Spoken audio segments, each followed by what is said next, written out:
Shalom à tous. Alors avant tout, je voudrais savoir si quelqu'un a une idée pourquoi cet individu qui avait acheté un téléphone et une puce pour faire une radio et laisser les gens s'exprimer a subitement cessé d'ouvrir le débat et a choisi de faire ses lives en solo sans contradicteur.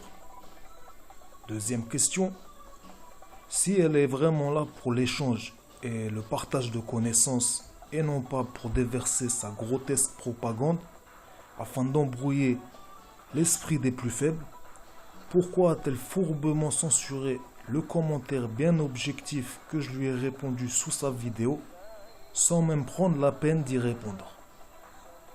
Troisième et dernière question, pourquoi prétend-elle croire en la Torah alors qu'elle contredit sans cesse et avec acharnement nombreux versets clairement énoncés de la Torah? Après moi personnellement j'affirme rien, peut-être que tout ça c'est que des simples coïncidences fortuites qui s'accumulent et peut-être que c'est qu'une personne simplement malheureuse qui s'ennuie et qui recherche tout simplement de l'attention. Quoi qu'il en soit, il serait bon de lui faire comprendre que le mensonge et la tromperie ne sont qu'éphémères, que seule la vérité est éternelle et que les énergumènes qui s'amusent à remixer la parole divine ne sont rien d'autre que de futurs combustibles de l'enfer, à moins qu'ils fassent une sincère et complète repentance. Alors je vais vous décrire une anecdote qui caractérise précisément le personnage et qui s'est déjà produit à nombreuses reprises. Donc pendant que Jeannette reniait le fait que Jacob a bien été renommé Israël par le Créateur, elle s'est subitement énervée contre un musulman qui répondait simplement à son allégation, sans aucune insulte ni provocation. Mais comme la réponse du musulman n'allait pas dans le sens des allégations de Jeannette, celle-ci a commencé à insulter et diffamer le musulman qu'elle a immédiatement qualifié de juif en le surnommant Moshe d'une manière extrêmement péjorative. Donc selon cet énergumène, tous ces contradicteurs seraient forcément juifs. Or, en cliquant sur le pseudo de ce musulman, on a accès directement à sa chaîne et à ses vidéos sur l'islam, où il parle de vive voix et affiche sa face. Donc là, Jeannette a agi tout simplement dans la légèreté et la précipitation, en s'emportant telle une démone, juste parce que quelqu'un a osé contredire ses allégations. D'autant plus qu'elle-même se faisait passer pour une juive, comme elle a souvent déclaré qu'elle était, je cite, juive, chrétienne et musulmane. Donc ce dont elle a accusé à tort ce musulman, elle le pratique elle-même et cela s'appelle l'inversion des valeurs. De plus, il me semble que le Coran reconnaît dans des versets explicites qu'il y a plusieurs communautés de croyants monothéistes et que chaque communauté doit suivre sa propre législation, donc respectivement la Torah pour les Israélites, l'Injil pour les Nazaréens et le Coran pour les Ismaélites. Donc, concernant le fond du sujet, n'importe qui a déjà ouvert et étudié la Torah sait pertinemment que les Bnei Israël ne proviennent pas de Cain, mais bien de Jacob, qui lui a été renommé Israël par le Tout-Puissant, et que le père de Jacob, c'est Yitzhak, qui lui-même est le fils d'Abraham. Et la Torah nous apprend également qu'Abraham provient de Sem, qui lui est le fils de Noé, et Noé, c'est la descendance de Seth. Donc tout cela, ça provient de versets clairement énoncés de la Torah, sans aucune divergence possible. De plus, la Torah nous apprend également que seul Noé et ses enfants ont été sauvés du déluge. Ce qui veut dire tout simplement que Cain et sa descendance, ils ont déjà péri à l'époque même avant le déluge. Et de toutes les manières, il est clair que si le Créateur a décidé de purifier la terre par un déluge, il n'aurait pas laissé qu'un survivre. Donc si la Torah n'a aucune ambiguïté sur le sujet et que le Coran y reconnaît la Torah comme un guide complet contenant la lumière et miséricorde, il faut avoir un esprit sacrément démoniaque pour prendre certains versets autant isolés qu'ambigus pour tenter d'effacer les versets clairement énoncés.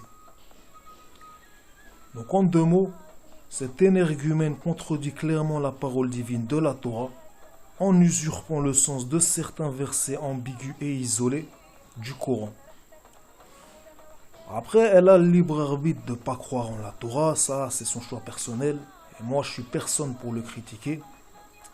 Mais dans ce cas-là, qu'elle l'avoue clairement au lieu de prétendre d'y croire, alors que dans son fort intérieur, elle tente de l'abolir par tous les moyens. Elle a également déclaré que David n'avait rien à voir avec les Israélites. Or David, il est lui-même un Israélite. Et c'est même le bien-aimé roi des Israélites. C'est lui qui a reçu les psaumes. D'accord?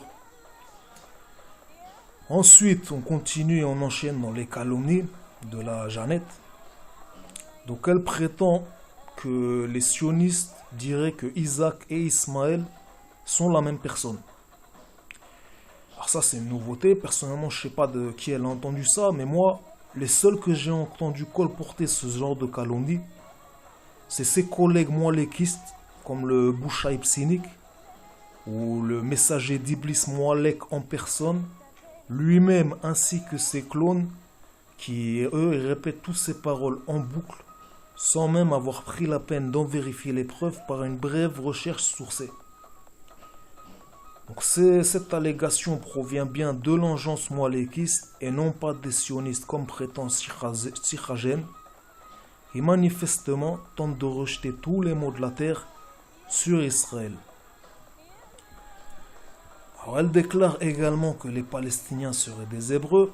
Alors ça, c'est assez comique, sachant qu'il y a quelques décennies, le père fondateur du nationalisme palestinien, Yasser Arafat al-Misri, avait lui-même déclaré que les Palestiniens descendaient des Philistins de l'époque biblique. En comprenant que sa grotesque allégation n'avait aucun fondement, il a par la suite changé de version en déclarant que les Palestiniens descendraient des Cananéens. Et aujourd'hui, on a des youtubeuses qui tentent d'effacer et d'usurper l'identité israélite en prétendant que les Palestiniens seraient hébreux.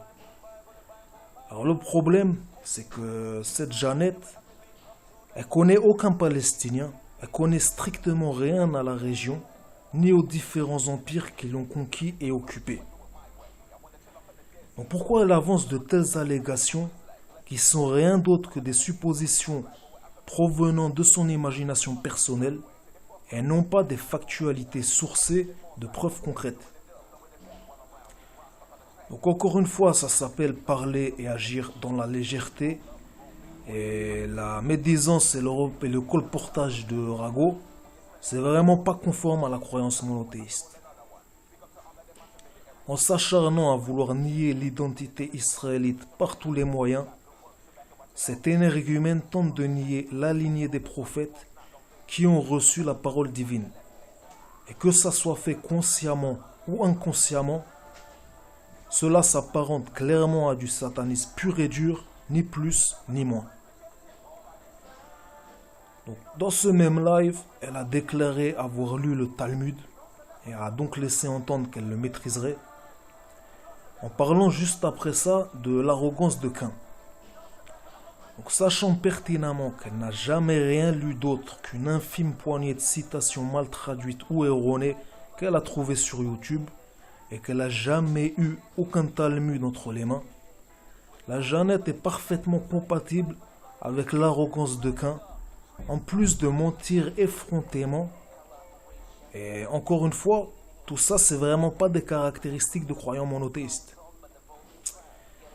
Donc moi je dénonce ici juste certaines des multiples contradictions du personnage concernant la Torah et mon peuple israélite, Maintenant, je constate qu'elle s'emploie également à faire de nombreuses allégations à l'encontre du Coran et de la foi islamique.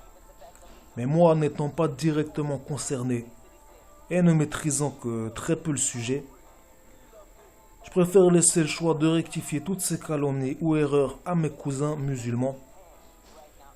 Et pour l'instant, moi je vais rester courtois, bref et clément pour aujourd'hui, bien qu'il y ait encore beaucoup à dire sur les contradictions de ce personnage qui est manifestement instable mentalement, à moins d'être un agent de subversion de piètre qualité.